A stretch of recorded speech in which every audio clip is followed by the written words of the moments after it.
Hello friends, today we discuss the topic software and software engineering. So let's start. So first one, software. Software means computer instruction or data. Anything can be stored electronically is software. किसी भी चीज़ को हम जब electronically store करके रखते हैं computer के अंदर उसको हम कह सकते हैं द थिंग इज सॉफ्टवेयर. और एनीथिंग जो वर्क कर रहा हो इलेक्ट्रॉनिकली उसको हम कहेंगे सॉफ्टवेयर. उस सॉफ्टवेयर को स्टोर करने के लिए हमें एक डिवाइस चाहिए होता है. उस डिवाइस को हम कहते हैं हार्डवेयर. तो so to store device and display the device which is called hardware. Software क्या है? बेसिकली एक information transfer. Software is an information transformer. उसका काम क्या है? एक इंफॉर्मेशन को दूसरी इंफॉर्मेशन में ट्रांसफॉर्म करना और अपना वर्क को properly complete करना. First of all, it done producing, managing, acquiring, modifying, displaying, and transmitting the information. All the process are done in and one software. At one time, we can perform many types of work. That's why we use the software, and that can be as a simple single bit or a complex multimedia application. Software engineering. First definition. Software engineering is a practical application of a scientific knowledge in the design, construction of a computer program and the associated documentation required to develop, operate and maintain. So software engineering क्या है? एक practical application है हमारा. मतलब कोई भी scientific knowledge का एक प्रैक्टिकल सा डेफिनेशन कह सकते हो, क्योंकि हम उसको अपने फॉर्म में डिज़ाइन और कंस्ट्रक्ट कर रहे हैं कंप्यूटर प्रोग्राम के फॉर्म में, और बाद में उसको डेवलप कर रहे हैं और ऑपरेट कर रहे हैं किसी भी को यूज करने के लिए.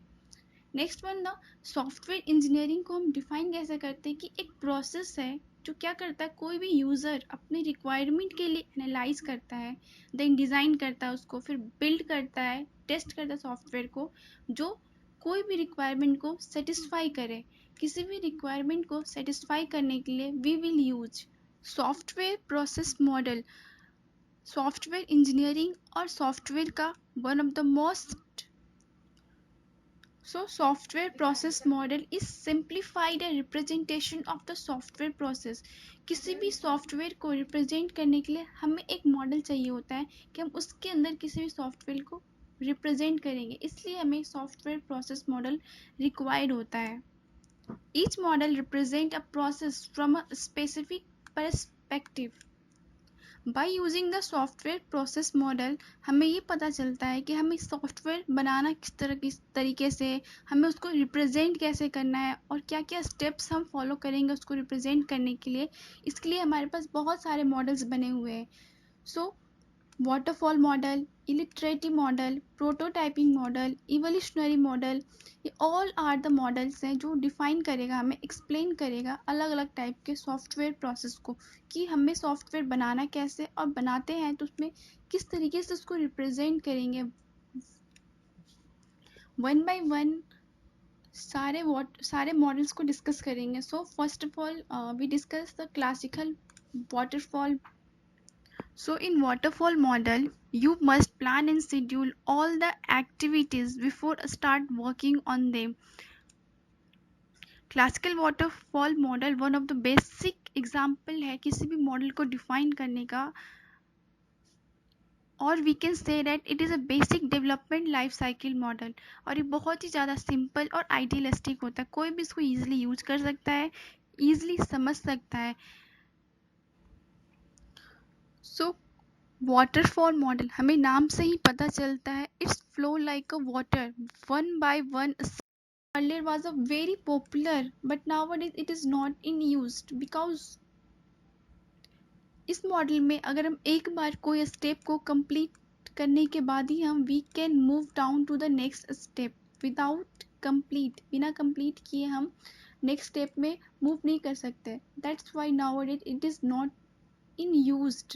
Earlier, this model was a very popular, or it is important because all other software development life cycle model classical waterfall model के बेस्ड होता है। आगे हम जितने भी मॉडल्स के बारे में पढ़ेंगे, सारे के सारे मॉडल्स जो हैं वाटरफॉल मॉडल के ऊपर ही बेस्ड है, या वो डिफरेंट है थोड़ा इससे, लेकिन बेस्ड इसी पे बेस्ड है। दैट्स वाई हम इसको कहते हैं कि थोड़ा इंपॉर्टेंट है, लेकिन अभी इसके टाइम अभी यूज़ नहीं करते ज़्यादा इसको। Flow chart of a waterfall model. So according to flow chart we can easily judge the models are moving down, मतलब that's like a waterfall. First one is feasibility study, next requirement analysis and specification, design, coding and unit testing, integration and system testing, maintenance. One by one we are moving down. All types of activity we will perform further. First one is feasibility study. In the feasibility study, we will know that the main goal of this phase. feasibility study में हम देखेंगे सबसे पहले कि जो software बना रहा है वो फाइनेंशियली और टेक्निकली फिजिबल है या नहीं। कोई भी डेवलपर सबसे पहले समझेगा उसकी प्रॉब्लम्स को, उसकी स्ट्रेटजीज को कि क्या क्या चाहिए क्या नहीं चाहिए, क्या स्ट्रेटजीज होनी चाहिए प्रॉब्लम को सॉल्व करने के लिए। All are come in the feasible study. इसका मेन गोल यही होता है फिजिकल का कि फाइनेंशियली देखेंगे और टेक्निकली देखेंगे कि कोई भी सॉफ्टवेयर जो हम डेवलप कर रहे हैं क्या वो पॉसिबल है, क्या हम कर सकते हैं उसको या नहीं कर सकते हैं। एंड मेन इम्पॉर्टेंट कि हम इसको देखेंगे कि हमारे लिए बेनिफिट है ये या कोई ड्रॉबैक्स है इसका। अगर हमारे लिए कोई बेनिफिट होगा तभी हम उस सॉफ्टवेयर को करते हैं, अदरवाइज बहुत कम चांसेस होता है करने का। या तो उसमें ड्रॉबैक को एनालाइज करेंगे। बेसिकली हम पूरे चीज़ों को एनालाइज करने के बाद ही we will further move in next step. Next is requirement analysis and specification. Requirement analysis का मेन एम ये होता है कि इसका काम होता है एनालाइज करना, स्पेसिफाई करना कि कस्टमर को एग्जैक्ट चाहिए क्या। हम कस्टमर के नीड के अकॉर्डिंग ही काम करते हैं, क्या उनको चाहिए क्या नहीं चाहिए, उनके अकॉर्डिंग ही हम चीज़ों को ऑर्गेनाइज करते हैं, एनालाइज करते हैं और स्पेसिफाई करते हैं in proper way. Proper analyse करने के बाद next term was a design.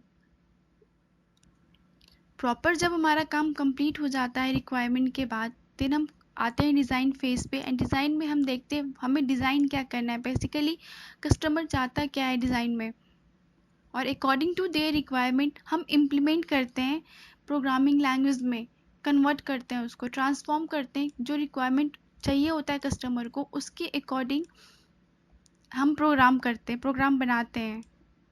और ये प्रोग्राम टू मेन एक्टिविटीज़ है इस प्रोग्राम को, दो तरीके से प्रोग्राम जो परफॉर्म करता है। फर्स्ट हमारा है आर्किटेक्चरल डिज़ाइन एंड सेकेंड है डिटेल डिज़ाइन।